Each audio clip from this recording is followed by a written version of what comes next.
Naam, mtazamaji, kitambulisho hicho ni ishara tosha. Tunaanza mazungumzo yetu tukijadili ugonjwa wa homa ya ini, ukipenda Hepatitis, ambapo tunazamia mjadala wa siku ya leo ili kukufahamisha kuhusu ugonjwa huu, na sitakuwa peke yangu studioni, nitakuwa na wataalam wa masuala ya afya, na pia mtazamaji tutakushirikisha kwa njia moja au nyingine, tutumia rafa fupi, na pia sema nasi kwa kutupigia simu live. Tutakuwa tunakusikiliza. Iwapo una swali, madaktari wako studioni watakuwa wanasema nawe ili tuweze kufahamu kama unaufahamu kuhusu ugonjwa huu wa hepatitis. Na mtazamaji, moja kwa moja ni watambulisha wageni wangu studioni. Aliye karibu nami ni Daktari John Chuol Jok, ambaye ni afisa wa matibabu kutoka The Karen Hospital. Daktari, karibu sana. Asante. Pia mtazamaji, niko naye Daktari Mwangi Joseph, ni mtaalam wa hepatitis ama ugonjwa wa hepatitis, na pia ni afisa wa utafiti, pia ni mhadhiri ambaye anatoka katika shirika la serikali la KEMRI. Karibu sana Daktari Mwangi. Asante. Na mtazamaji, moja kwa moja ni vizuri pia tumesema tunakushirikisha, tupigie simu na pia tutumia rafa fupi kupitia mitandao yetu ya kijamii kwenye Facebook TV47 Digital, kwenye akaunti yetu ya X ni @TV47 Digital, akaunti ya kwangu Joshon Sare. Moja kwa moja tukushirikishe, tupate kujifahamisha mengi ambayo yaliopo kuhusu ugonjwa wa hepatitis. Na ni vizuri ufahamu fika kwamba ugonjwa huu huwaua wa Kenya takriban 3,500 kila mwaka, na tutakuwa tunafahamu kwa kina zaidi dalili zake ni vipi, matibabu yake, utekelezo, utafiti uko vipi humu nchini, na kama taifa tumejiandaa vipi katika kukabili ugonjwa huu. Na moja kwa moja nianze nawe Daktari John. Tunapozungumzia ugonjwa wa hepatitis, ni ugonjwa ambao umetajwa kuwa kimya kimya.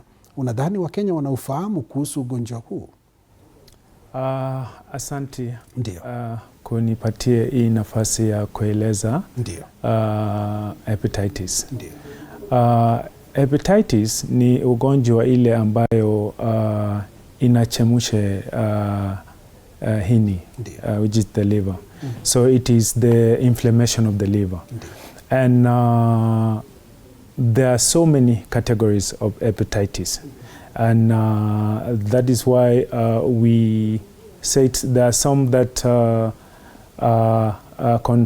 contacted through the blood, and some that also get through the contaminated water and food.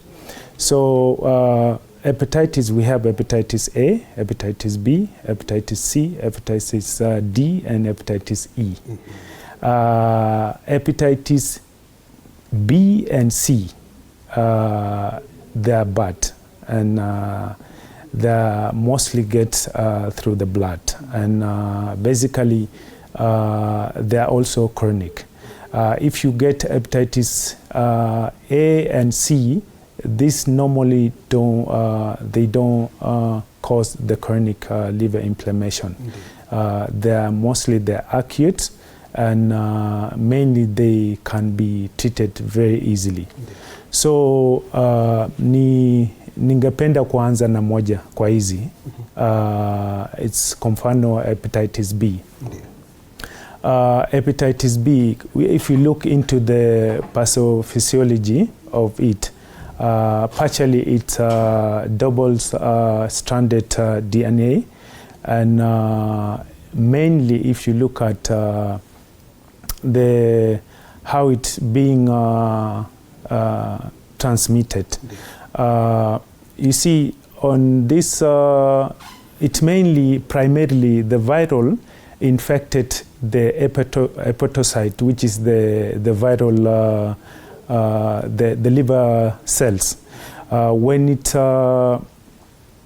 infected the liver cell, the immune system will recognize, especially your immune system will recognize this is a cell that is not healthy. And these cells will be targeted by your CD8 and also cytotoxic T cells. And in that fight, which your body will try to clear the cell that have been infected, that scenario of the fightings will cause the inflammation of the liver. And that is what we call now the hepatitis. Naam, asante sana kwa kutufungulia mjadala kwa kauli hizo.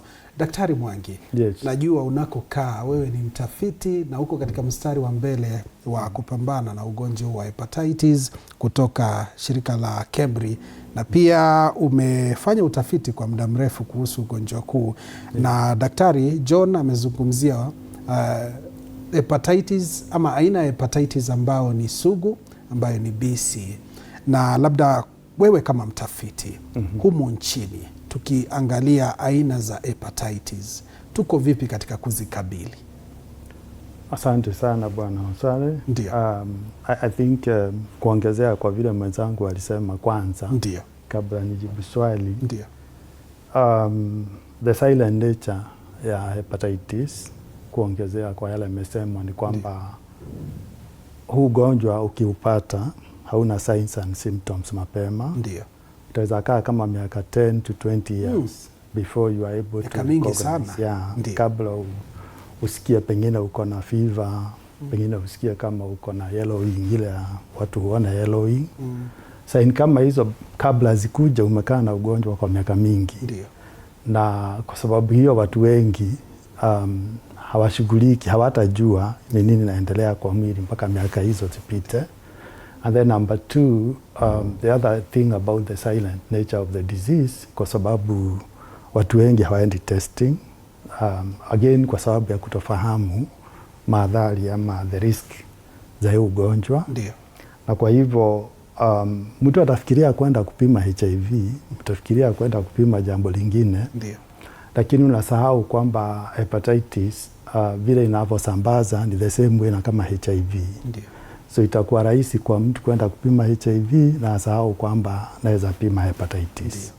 Kwa hivyo hiyo inahatarisha zaidi kwa sababu watu wengi hawajui status zao.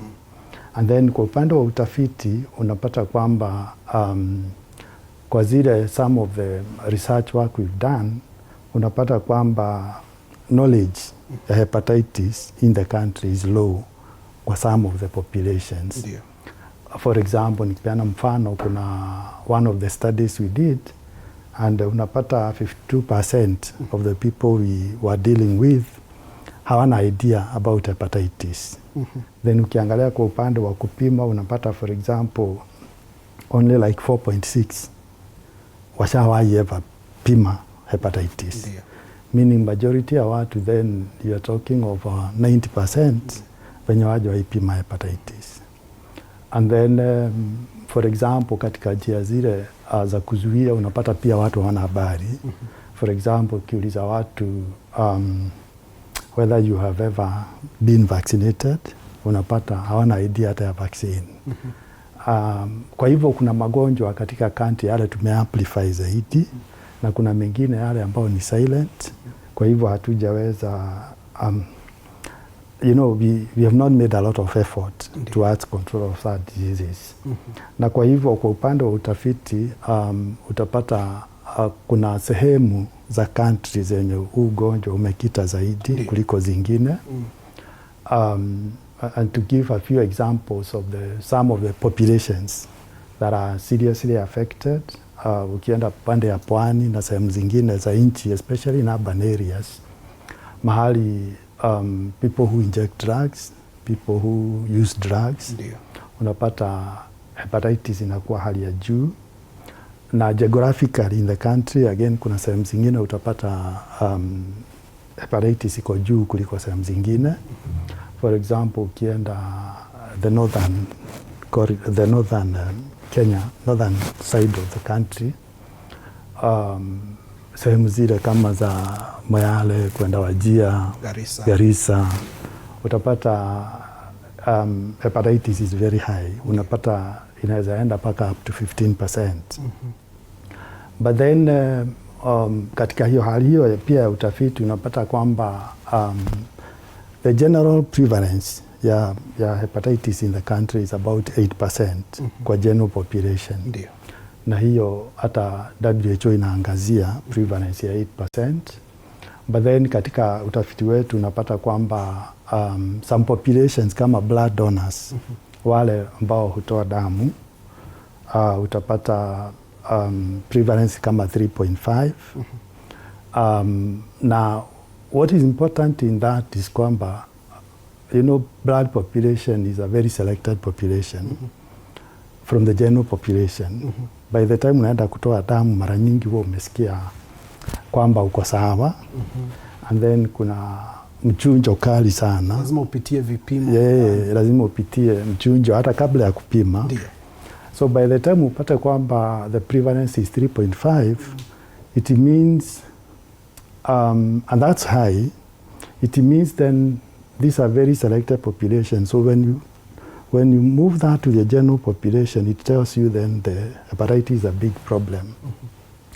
Then ukienda kwa, for example, how nimesema, the people who use drugs, na pengine wale sex workers, men who have sex with men, unapata hepatitis inaweza kuwa all the way up to 14%. So really, kuna sehemu na kuna vikundi katika nchi who are more affected than others. Ndiyo. And that really is where the problem is. Yes. Thank you. Asante sana kwa kauli hiyo. Daktari John, ni kushirikishe, wewe ni afisa wa matibabu kutoka The Karen Hospital. Nataka tutumie hospitali ya The Karen Hospital kama mfano na ule urahisi wa watu kujitokeza kutafuta vipimo hivi. Ulivyosikiliza Daktari Mwangi amezungumzia, si kawaida ama si mara nyingi utapata mtu anakuja anasema I want specifically to be tested for this kind of a disease. Unapata mtu anakuja na magonjwa mengine na kutambulika ni baadaye. Labda at The Karen Hospital watu wanakuja? Naam. At the current hospitals, yes, they do come. Ndiyo. But and the numbers? The number, I can say it's not that big, because, you know, some of the patient also, when you hear about the hepatitis, if you are tested and it turn out to be positive, you see there's also that denial of not having it. And you know, as my colleague has said, there's so many ways to get it.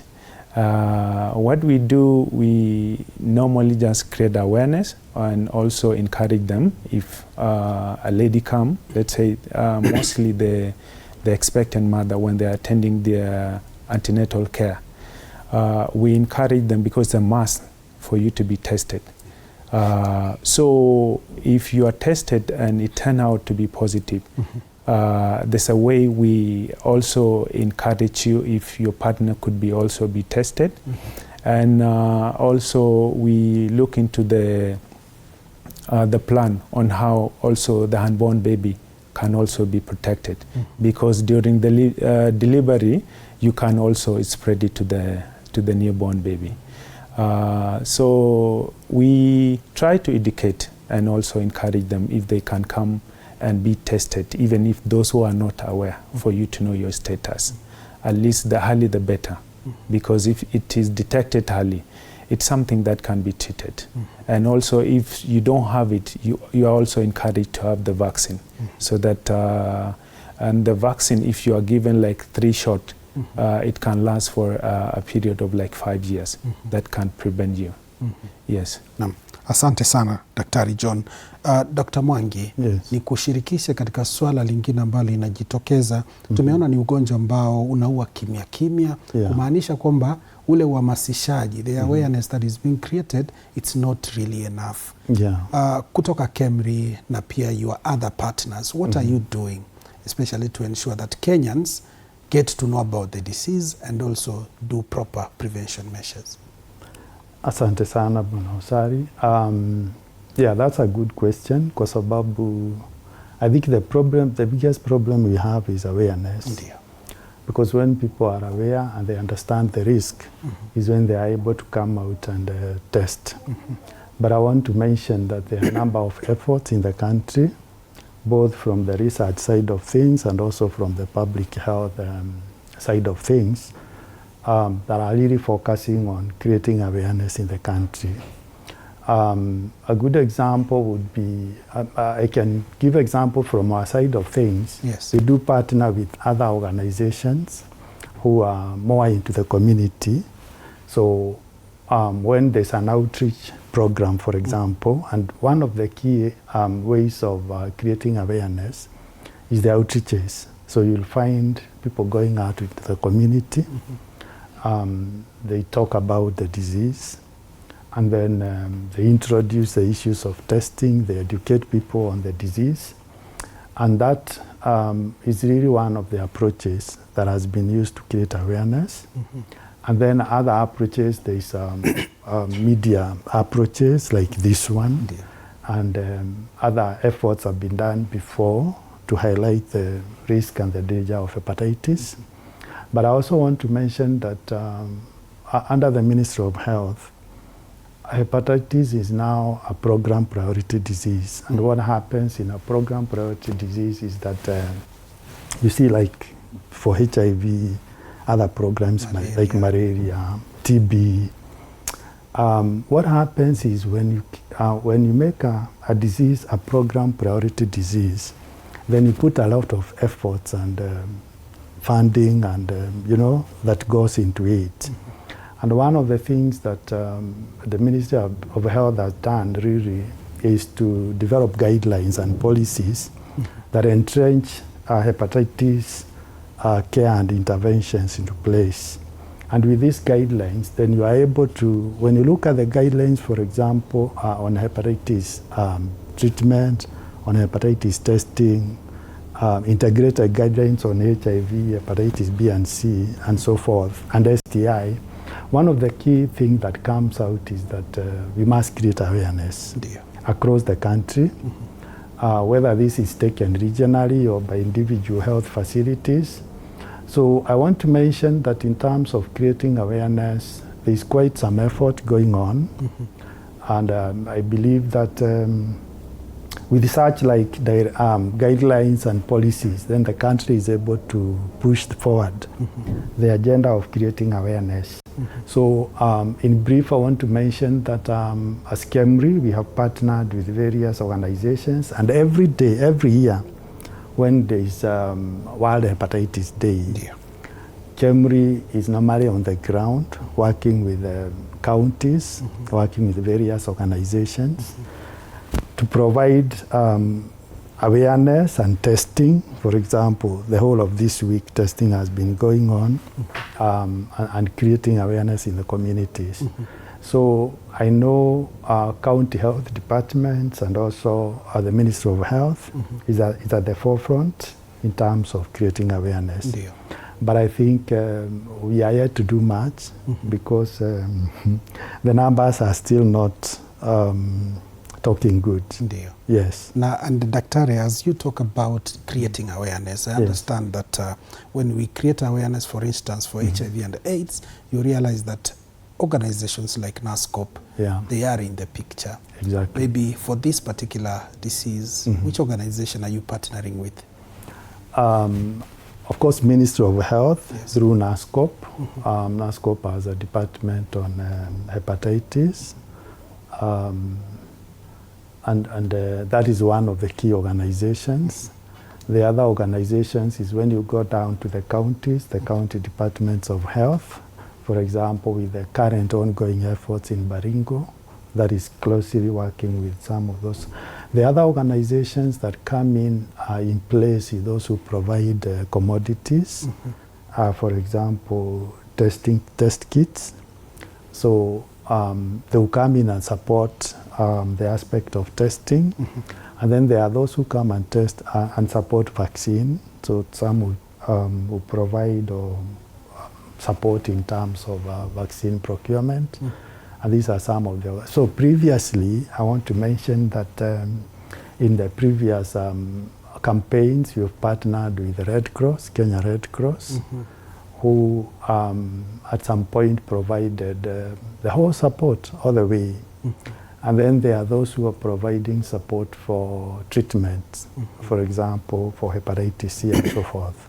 So a number of organizations are really involved in this kind of work. Asante sana Daktari Mwangi. Yeah. Mtazamaji, unayasikiliza mwenyewe tukizungumza na Daktari Mwangi ambaye ni mtaalamu wa utafiti na pia ni mtaalamu wa hepatitis, na pia Daktari John kutoka The Karen Hospital pia akitupa mwanga kuhusu ugonjwa huu wa hepatitis, na awali ametueleza kuhusu aina sugu za hepatitis ambazo ni B and C. Na mtazamaji, ukiwa nyumbani pia we ni mshikadau, alivyosema Daktari Mwangi kwamba sisi sote lazima tujukumike katika kuhamasisha jamii kuhusu ugonjwa wa hepatitis, na hivyo ndivyo tutaweza kuhimiza wengi kujitokeza mapema, kufanyiwa vipimo na kupata matibabu kwa wakati. Tunakushirikisha, tupigie simu kupitia nambari ambayo imewekwa kwenye kiwambo chako, na pia tutumia rafa fupi sema nasi kupitia WhatsApp, na pia tunakuruhusu kutuma jumbe zako kupitia mitandao yetu ya kijamii ili sote tuwe pamoja katika kuyazungumzia masuala haya ambayo yanatuhusu kwa njia moja au nyingine. Nije kwako Daktari John, wakati ambapo tunazungumzia ugonjwa huu wa hepatitis, awali umetueleza kuhusu aina ya B na C ambazo ni sugu, na tukiangalia humu nchini B inaua watu wengi zaidi ukilinganisha na zile zingine A, B na D, E. Na tunapozungumza hivi sasa, najua kwamba wakati ambapo tunazungumzia ini, the liver, ni kiungo muhimu sana katika mwili wa binadamu, na labda sijui kama kuna uhusiano kati ya saratani ya ini na ugonjwa wa hepatitis. Okay. Asante sana. Wacha nikueleze tofauti za hizi hepatitis A, B mpaka E. Ndio. Tuanze na hepatitis A. Hepatitis A ni kitu ambaye tunasema ni acute. Unapata through contaminated water and food. Ndio. Hii ni kitu ambayo ukiona mtoto ambayo amepata ugonjwa kama hii, utaweza pata mtoto ana present na diarrhea, vomiting. Ndio. Ni basically ni ugonjwa ile itaweza manage through supporting care. Unapeana fluid and vitu zingine ile mtoto apate recovery. Ukaenda B, hii ndio watu wengi sana wanaumia kwa hii. So hepatitis B sana sana when it's chronic, ni wakati ile imekaa kwa mwili, it has stay in your body for some time. We have acute and also chronic. The chronic one, it's when you have it in your body for more than 6 months, where it also has cause some inflammation. And it also cause damages or the liver injury. So when the liver is injured, of course the normal function of the liver will not be there. It will reduce the functioning of the liver. And that is why sometimes we encourage not to drink alcohol, because the alcohol will just increase the problem of the inflammation. And already the liver has already been inflamed. So when the liver is inflamed, it also causes fibrosis. So and it narrow the blood vessel where the blood flow normally. And when it causes fibrosis, now it will go to cirrhosis. And when it goes to cirrhosis, now the liver will fail completely. And that is now the cancer. And that is now the cancer will come up at the end of it. So when you have the cancer now, there's nothing can be done. So the liver is the product of the damage. Yes, the product of the damage. Now we'll be talking about the transplant. And you know, this is the different case now. Yes. And C? C, it also mostly it also behave like B, but they have a different way. So it's mainly they also got through when you have unprotected sexual intercourse with someone who has it. And when you also have contact with infected blood. And as my colleague was saying, it's also this is especially when there's intercourse that is not the normal one that God created us, especially the anals. So these are also very easily to get it. And also when you share needles and the other person also sharp needles, these are the way that you can easily get it. C, this is where we can say it's a silent killer. Sana sana you may not see the symptom like B. You know, on B you can be able to see. When you look at the sclera jaundice on the eye, you can be able to see it for both. But you see a time where you notice someone has hepatitis C, the liver has already been injured. So C is the silent one more than the B. So we normally get it late, and it already caused the injury. So but on D, tushikilia hapo kwa D tupate simu. Carol kutoka Lang'ata, habari za sasa, na labda ujumbe wako ni upi ama swali lako ni lipi? Carol? Hello, niko na swali. Ndio, habari za sasa, uko mzima?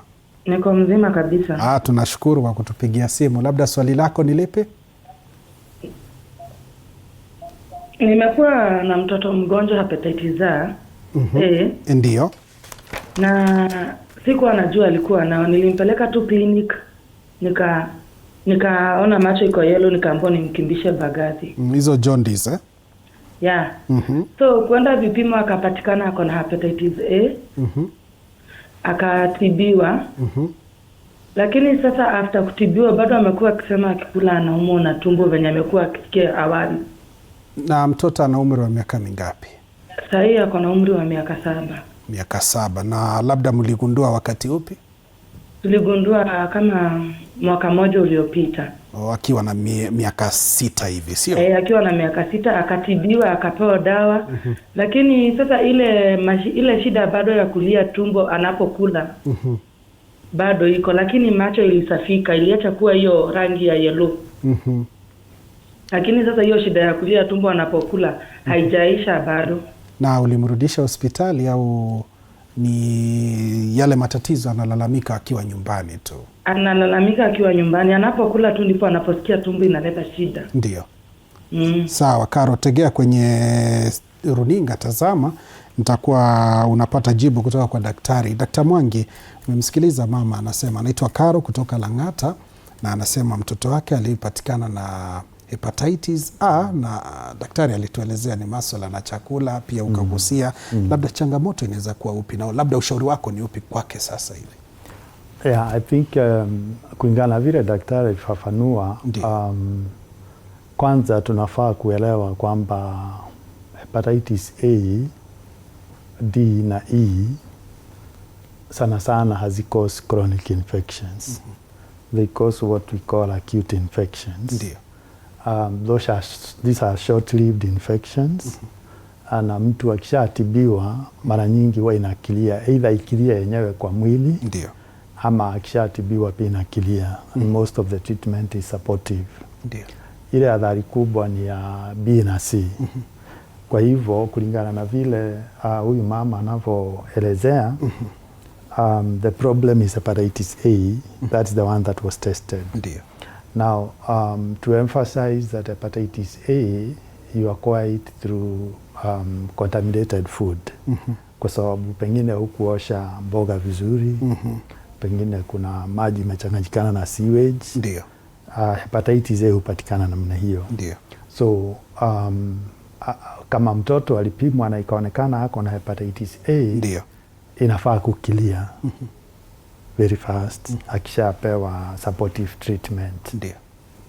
So on that case then what I'm thinking is that number one ni vizuri kuretest. Of course muda ambao anaelezea ni muda mrefu kutoka last time walikuwa na hiyo shida wakiwa na miaka 6. Yeah, so it's unlikely that number one is unlikely that is still the problem. Kwa sababu muda umepita na hepatitis A haina chronic infection. Ana mara nyingi madhara yake ni kidogo compare na zingine. So ushauri wangu ni kwamba one ni vizuri kutest tena just to be sure kwamba ilikilia kwa mwili. Ndio. ama pengine amepata tena, because that's also a possibility. Na labda matatizo mengine yeah. Actually the third option I wanted to give is that they could be having a completely different issue. It's not about hepatitis A. Na kwa hivyo ni vizuri kwenda kwa hospitali tena, aelezee shida na wachunguze zaidi, kwa sababu ni highly likely kwamba hii ni shida tofauti na ile ilikuwa mwanzo. Naam. Yes. Shukran sana daktari kwa kauli hiyo. Nije kwako John, labda la kuongezea kabla utuelezee mengi zaidi kuhusu D na E. Naam, venye mwenzangu alisema, hepatitis A ni kitu ile ambayo tunaona ukikuja muda mfupi inatokelezea kwa mwili. Kwa kuhusu hiyo mtoto, itaweza kuwa shida ingine. Angalia na njia zingine. Arudisha huyu mtoto hospitali na aangaliwe tena. There's so many things that could have caused the stomachache. And also, I think she also need to consider to also do some stool analysis that could be able to rule out also the bacterial infection. Naam. Yes. Asante sana daktari kwa hilo. Tuzungumzie swala lingine ambalo linajitokeza tunapozungumzia ugonjwa wowote. Hivi sasa tunazungumzia ugonjwa wa hepatitis na kuna ile the burden of the disease. Mara nyingi tumezungumzia magonjwa mengine, lakini tumesema kwamba ugonjwa wa hepatitis haujapata uhamasishaji tosha. What is the burden of this disease to the economy, that is individual and the national economy? Okay. Kulingana venye mimi nimeishi hapa Kenya, hepatitis, the treatment, it's also costly. Na unajua, not everyone that can afford also to go to the hospital and be treated. And also it put also a lot of burden, especially if you are the breadwinner of the family. And it happened now, you have the viral in your blood system. You see, sometimes it also prevents you to do your daily activity. It may even cause you also not to work. And in that result also it costs the family.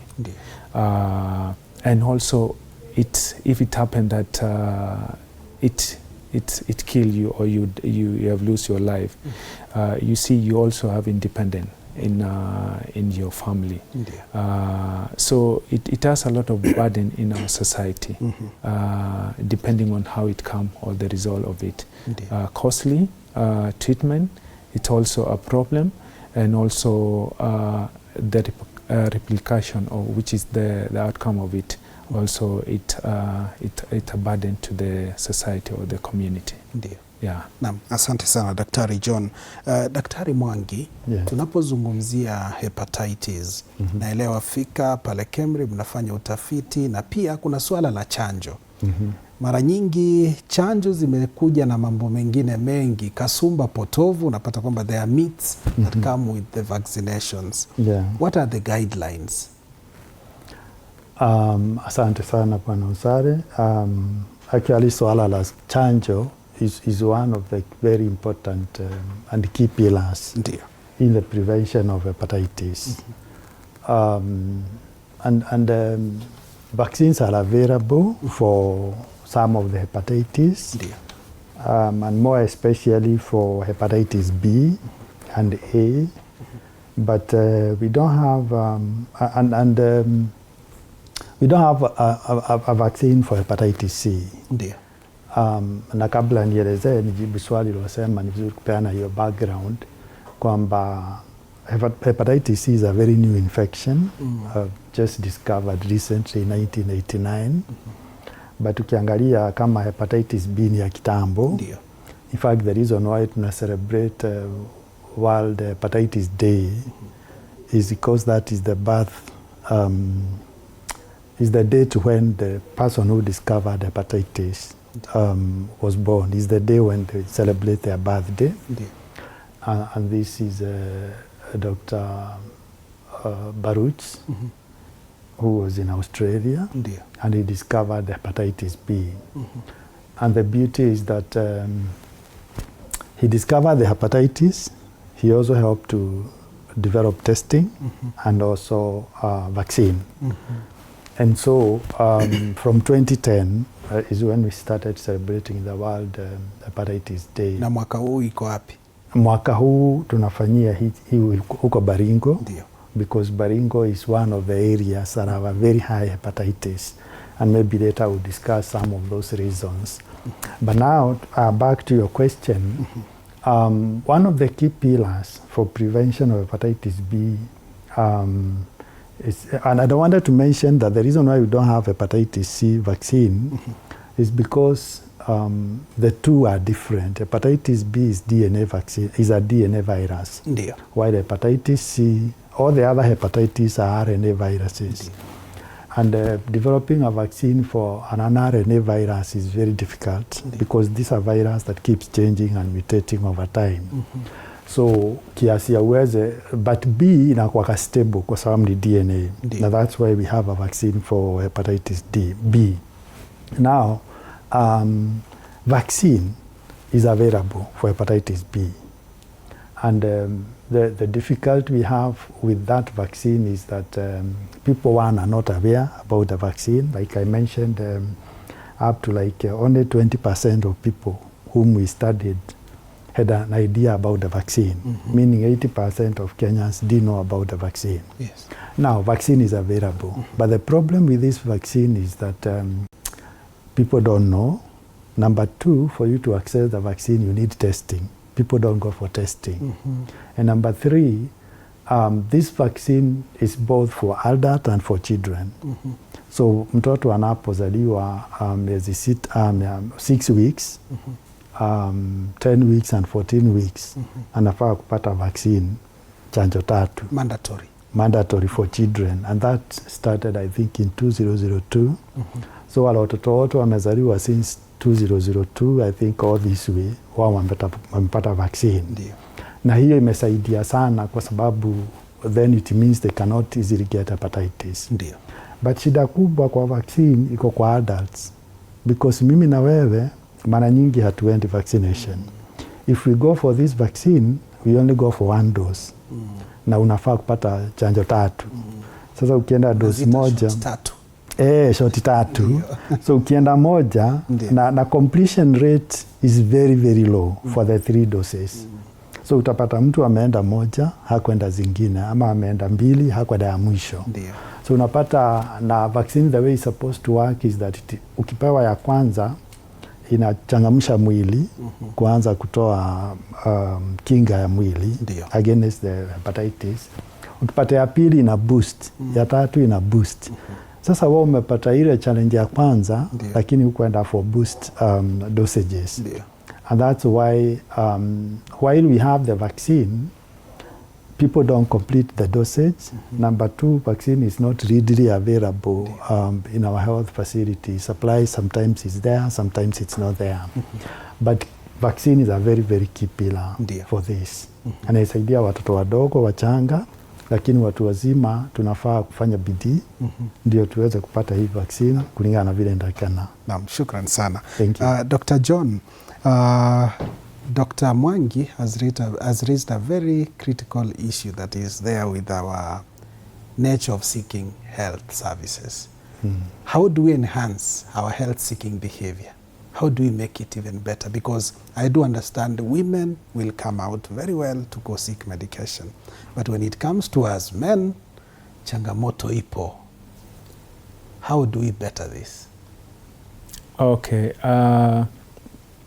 I think the best way, I remember when you asked me previously about what we do in Karen. Sometime during the weekend, we do also send some of our members to also go to churches and also preach about a certain disease. So that we get majority of the youth there. Targeted messaging. Targeted messaging. Okay. So, and there's a way we deliver it. and so that some of them don't take it in a negative way.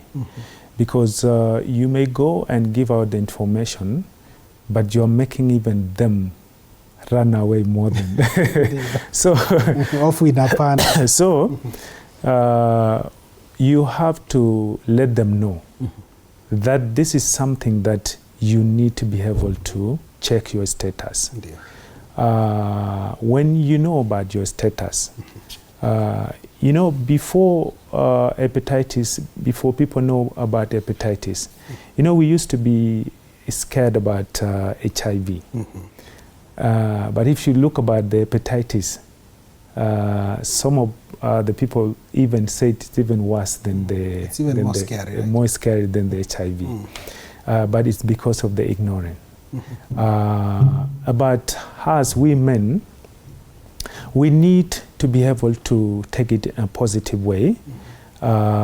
You need to be able to take yourself to any certain clinic where you can be able to know your status. And know that when you are being tested, you are being also given the support that help you also to get rid out of it. I think the best way is sending people outside there, especially creating awareness, especially the way we do. We go to churches, we go to media like this. We teach them that we encourage them. You go to the hospital, and even though you don't get it or you don't have it, it doesn't mean that you'll stay forever that negative. Today you are negative, tomorrow you will be positive. So the best way is to go get vaccinated.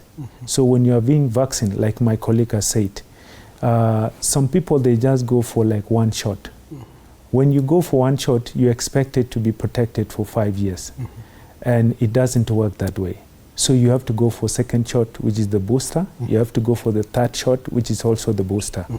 And then now you completed the 3 dose. And now at least you are also be protected for 5 good years. But that doesn't mean that you can play anyhowly. So you need also to protect yourself. To me, I also teach them to also take care of yourself, know your partner. Also usicheze ovyo ovyo. Asante. Ni maneno ambayo ni mazito. Daktari, labda kwa kuzungumzia hili ambalo amelizungumzia katika jamii yetu ya Kiafrika, sisi wanaume tunaambiwa lazima ufe kimwanaume. Na unapata kwamba it's something that is really affecting our men. We seek these health services. Tukizungumzia hilo na pia ile socioeconomic impact na pia the myths that are there in the society, how do we demystify them so that we can ensure that as far as we are talking about this disease, hepatitis, people are aware and people are willing to seek medication? Ni ukweli kwamba tabia zetu, our health seeking behavior, especially for men, is really a big issue in the country and I think elsewhere. The other day I was discussing with somebody about medical checkup, and these are sometimes covered in some of the insurance policies that we have. But rarely will you find somebody going for a medical checkup. Just because ukiuliza mtu anasema anaweza patikana na kitu sikutaka kujua, na ili nikae bila kujua, utakipata. So mara nyingi unapata watu hawaendi testing kwa sababu anaogopa. Lakini watu hawafai kuogopa kwa sababu that testing is the beginning of many things. And you can save lives by testing. So while it's a challenge for men and some of the people to go for testing for hepatitis or even go for vaccine, ni vizuri kuhamasisha watu kwamba hii ndio njia moja nzuri ya kuzuia na pia ku make sure we don't suffer from hepatitis, because if we get treatment early enough, because hepatitis is treatable. Hepatitis B is treatable. Hepatitis C is curable. Actually, within 8 weeks or 8 to 12 weeks for hepatitis C, you can get cured completely. And because the drugs are now available, we'd rather go for testing so that we get treatment early enough and we get cured. But people will delay. Now, the other point is that we have challenges within our communities, and one of these challenges is the stigma associated with hepatitis, associated with some of these diseases like HIV. And this stigma is mostly because hepatitis is we have said, is sexually transmitted as one of the routes, and also blood transfusion among other routes. So somebody will fear that somebody will say, how did you get this hepatitis? And kwa sababu hiyo kuna stigma, and one way of addressing stigma is to create awareness among the population kwamba hepatitis ni ugonjwa tu kama ule mwingine, and if you get it, you can be treated. There are resources to care for people with hepatitis, and therefore people should not fear to go. So maneno ya stigma ni muhimu sana kuya-address, ndio watu wasiogope kwenda testing. And then finally, in terms of our challenges within our community, some of our practices are driving the transmission, and we need to address those practices, not to do away with them, but to emphasize. For example, people who inject drugs, mnashare needle, na hiyo needle or syringe, na that's how unasambaza hepatitis kutoka kwa mwingine mpaka kwa mwingine. Kama ni sexual practices, people don't take prevention, and that again is a very high, because mtu akiwa nazo viini ni rahisi sana kusambaza kwa njia hiyo. And then some of our other practices like tattooing, wala watu wana tattoo. And mostly these days, by the way, ukiangalia watu wengi utaona wana tattoo somewhere, and it's becoming very common even among the ladies. Ndio. Hizo needles wanatumia kufanya tattooing na ile rangi, poti yenye wanatumia kwa hiyo rangi, you know, they repeatedly use that. Yes. Na hiyo ni njia moja mwafaka ya kusambaza hepatitis, na ni vizuri watu and tattoos are good, I think, to some people. Other practices like sexual, circumcision. Now these are community things that we do, they are cultural beliefs. Ndio. And I think they are beautiful in their own way. Some do this for beautification. If it's not circumcision, it's either some marks on the body. And these are driving the transmission of hepatitis. So if we can address those cultural practices and make sure that they don't repeatedly use the knives, for example, for circumcision, or the razors for beautification of the body and so forth, so that kila mmoja akitumia yake inatupwa, kama ni syringe yake inatupwa, kama ni wembe ikitumika inatupwa, kama ni kisu ile ya circumcision for those who do communal circumcision ceremonies. I think what we need to do with those cultural practices is to sanitize the practices so that they don't contribute to transmission of hepatitis B. No. Yes. Asante sana, nitakuwa narejea kwako ili utueleze kauli mbiu ya mwaka huu. Najua kesho mnaelekea kule Baringo, mtueleze kunaendaje. Daktari, I would like to hear your final remarks. What is your message to Kenyans as we focus to the celebration, the commemoration of World Hepatitis Day, which has a theme that is, let's break it down? My message to take home with this, let encourage our youth. You know, our youth, they're the future leader of the country. Yeah. We encourage them. This is something where you don't need to be told to go and check your status. Let everyone knows their status, especially if you go and be tested for hepatitis, the earlier the better, because this is something that you don't need to look at how people will look at you, how people will hear about that you have the disease or the viral. You just need to know in a positive way, even though you don't want people to know and you have it inside your body. Do you think you will hide it? You will not hide it. It will come out and it will be in a bad way. So I just encourage them that let them take it in a positive way. Know yourself, be your brother keeper. I can even tell you, let go and be checked, because in case you can't go or you don't have the courage to go alone. Indeed. So I can give you a company. Indeed. The two of us can go and be tested. If we are negative, the better. If we are positive, we have the treatment process. Yes. Now, asante sana Daktari John Chuol Jok kutoka the Current Hospital kama afisa wa matibabu. Dr. Mwangi, tunapokamilisha, najua kesho ni siku ya kuadhimisha ugonjwa wa hepatitis. Kikubwa ni kuhamasisha jamii, creating awareness in the community, na hiyo kauli mbiu ambayo inasema let's break it down. Yes. Ushirikiano wa Ministry of Health and also the NASCOP. Yes. Yeah, like vile nimemention kwamba campaigns zinaanzanga 1 week before. Dio.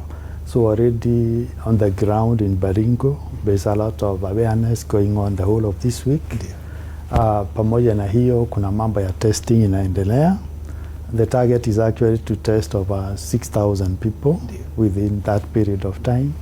And then also provide vaccine and make sure as many people as possible are able to vaccinate. And really the highlight of the event, which is tomorrow, is to make sure also that we create advocacy. We bring together institutions, government institutions, and various policy players, so that then the impact of the World AIDS Day can be World Hepatitis Day can be realized. But then finally, I would want to mention that the key messaging is that vaccine is available for children. All children are supposed to go for vaccination, and they must complete the 3 doses. Number 2, we have test kits in the country. Hepatitis now, you can walk to a health facility and be tested for hepatitis. So the same way we go for HIV testing, just walk to a health facility and say nataka kufanyiwa test ya hepatitis. Number 3, treatment is available.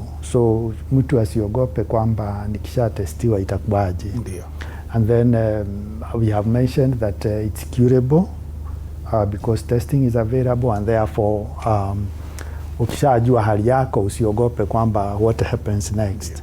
But lile kubwa zaidi pia ni kwamba cost is very high for some of these things. But again, the Ministry of Health has the commodities, has the drugs, and I think some of these are also covered by SHIF.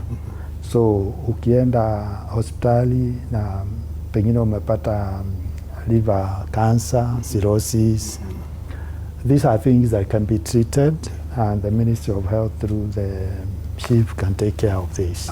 So it's important to go forward or come forward and be tested. Bila shaka. Thank you. Naam, shukran sana. Mtazamaji, nimekuwa naye Daktari John Chuol Jok ambaye ni afisa wa matibabu kutoka The Current Hospital. Asante sana kwa kufika daktari. Karibu sana. Pia mtazamaji, nimekuwa naye Daktari Mwangi Joseph ambaye ni mtaalamu wa hepatitis na pia ni mhadhiri na pia ni afisa utafiti kutoka KEMRI. Daktari Mwangi, tunashukuru. Thank you. Na mtazamaji, nawe pia ukiwa pale nyumbani tunakushukuru kwa kusikiliza na pia kufuatilia na kutuma rafa zako na pia maoni yako kwamba unafuatilia kipindi hiki tunapozungumzia masuala ya afya ambayo yanakuhusu kwa njia moja au nyingine. Shukrani za dhati kwa kikosi chote ambacho kimefanikisha kipindi hiki. Wanakwetu wananiita Joashua Msare na kutakia mchana mwema na pia utazamaji mwema. Jitunze mwanzo na siku zote utunze afya yako. Kwaheri kwa sasa.